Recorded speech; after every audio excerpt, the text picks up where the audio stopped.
What is up, ladies and gentlemen? It is your boy AyeThatsAaron, and we're back again with another JuJutsu Kaisen Curse Clash video. And today we're going to be talking about all the characters that are going to be showing up in JuJutsu Kaisen Curse Clash, man. We got a very beautiful trailer, and like I said in my previous video, I did not want to sit there and make a whole hour-long video talking about all the different things that could be in the game. So your boy Aaron is going to have a video talking about each specific things. So first, right now, we're going to be talking about characters and characters that are going to be in the game and characters that are not going to be in the game. So ladies and gentlemen, let's get into it, shall we? If you guys enjoy this kind of content, don't forget to like, comment, and subscribe. Of course. Without further ado, let's get into the video, shall we?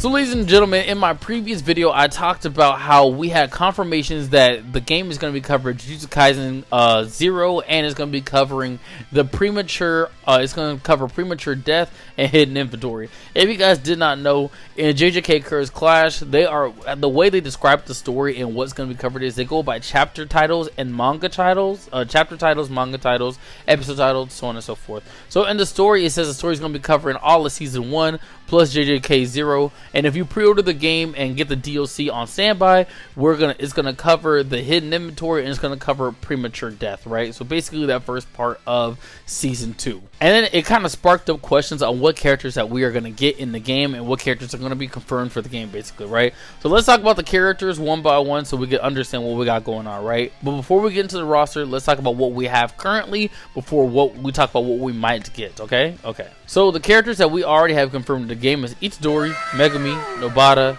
Gojo, Sukuna, Panda, Inumaki, Maki. Then we got Jogo, Todo, and Hanami, right? Those are the characters that have been confirmed, and we've been getting scans based off their playstyles and stuff like that for the past few weeks, which I think is pretty cool. They're going to be very beautiful characters.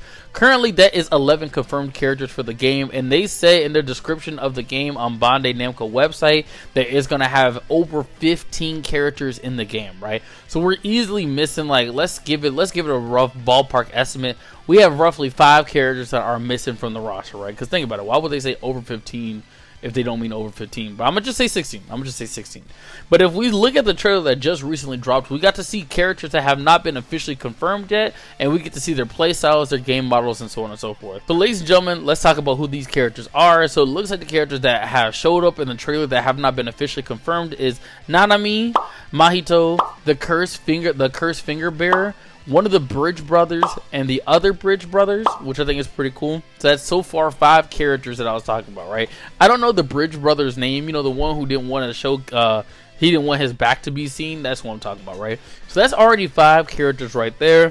And then, of course, we have not gotten the confirmation of my boy Yuta yet, because they said they're going to be covering JJK movie 0, but they haven't confirmed Yuta's going to be playable yet. I already know once they confirm Yuta playable, it's going to be absolutely insane. Now, the thing about the characters being in the trailer and not being officially confirmed is you guys have to look at it like this, right? I keep referencing My Hero 1's Justice 1 and 2 because I feel like people don't really keep in mind that Biking also made that game as well. So let's talk about that, okay? So in My Hero 1's Justice 1 and 2, we had a character. The character is Nomu. If you guys watch My Hero Academia, you guys know who Nomu is.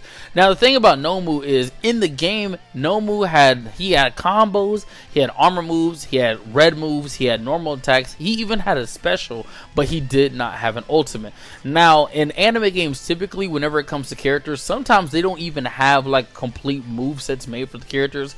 They have boss movesets, but they don't have official movesets.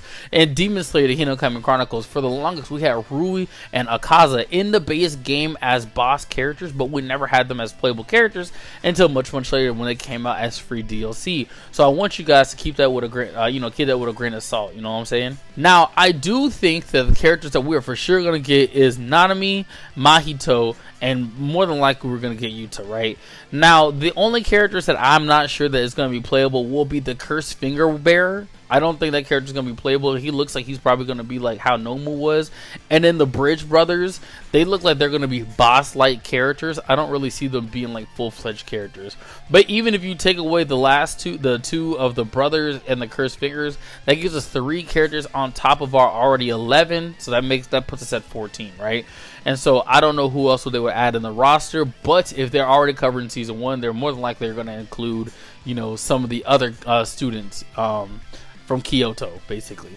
But yeah, ladies and gentlemen, so we get to see what Nanami and Mahito looks like in said trailer, so we could talk about them for a little bit. So the reason I think Nanami is going to be in the game is because it looks like him. Well, first of all, Nanami was very integral for the story when it came to Itadori versus Mahito, so I think he's going to be in the game, and it looks like in the trailer that Nanami was going to do a co-op attack with Itadori, so I think that's what's going on right there. I think that they're going to have my mans up in there, because it makes no sense, because Nanami is important to the story like how Gojo is important to the story. Well, to an extent, you know what I'm saying? I don't read the manga, so I ain't gonna be talking on my ass like that.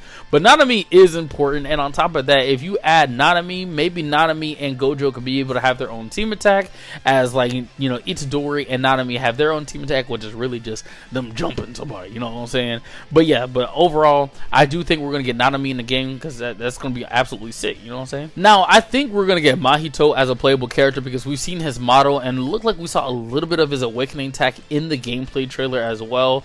And also, it makes sense for Mahito to be playable in the game, because come on now, like, Mahito is the Shigaraki to Yuta's Deku in JJK, right? You know, he's the reason all this stuff is going on. He's constantly messing with them, and on top of that, he killed Juno, man. Like, I like Juno. Juno was cool people, you know what I'm saying?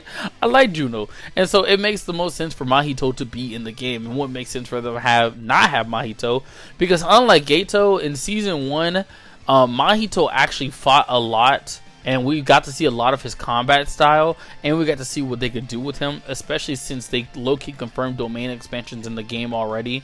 So I think that we're going to be able to see him be playable. So it makes sense for Mahito to be playable in the game. Now, when it comes to Yuta, I'm not 100% how Yuta's going to play, but more than likely they're going to have Yuta, right? In JJK movie 0, literally the main character that stuck out to everybody was my boy Yuta.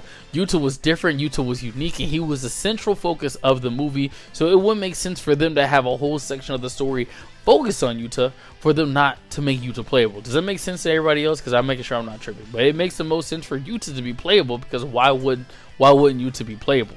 Now, I don't know how they're going to go about making him play. I feel like it's going to be somewhat similar to how my boy Megumi fights, you know what I'm saying, with the summonings. I just think that whenever he summons I can't even remember, Rika, whenever he summons Rika, maybe it's going to be like a puppet master kind of thing. Maybe it's just going to be like, you know, Rika's constantly out, and then like they attack together, or maybe it might be Yuta attacking and Rika comes in and do some assists. I don't know, but that's what it looks like to me, at least, and I think it's going to be pretty sick. So yeah. Now, like I said, since we're at 14 characters in my head canon of who we got that's more likely gonna make it, I don't know who would at least fill the slots of the 2 characters. Y'all, I'm adding in this part post-production, bro, because honestly, there was someone who made a comment that made a lot of sense that I completely forgot when I first made this video, right? So there was someone, his name is Extreme Conquerors, and the comment says, whenever in referring to Geto, bro said, little fight scene, bro, Geto was boxing the whole final of that movie. He fought Panda, Inomaki, Maki, and then Yuta. There's more than enough content to make a moveset for him. He fights harder than in the movie than the actual anime. And honestly, bro made a whole point. And honestly, it makes the most sense that they would have Geto in the base game, because as you guys see, how it mentions how it's going to be covering JJK 0, that means we're going to have enough Geto content for them to make an actual full character. Now, I'm not 100% sure if they're going to be making 2 separate characters whenever the DLC comes out, because you got to keep in mind, when Geto fought Yuta, he was more honed with his abilities, and plus he was throwing he was really throwing the hands with his cursed weapon, right? But then whenever you see him in season 2, he fights completely differently because he did not have that same arsenal. You know what I'm saying? So I don't know if they will make him the same character or not, but I think it'll be pretty interesting. But honestly, yeah, I forgot to throw in my boy Geto, who would make at least 15 characters so far. Now, I don't know who they would add for the rest of the 15, but hey, that's who I want to add. But yeah, ladies and gentlemen, I completely forgot that. But anywho, I hope you guys enjoyed this video for real. Don't forget to like, comment, and subscribe. Who do you guys want to see in JJK Curse Clash? Who do you guys think is going to make the roster that I have not mentioned? Because I am genuinely curious. And hey, until next time, peace out.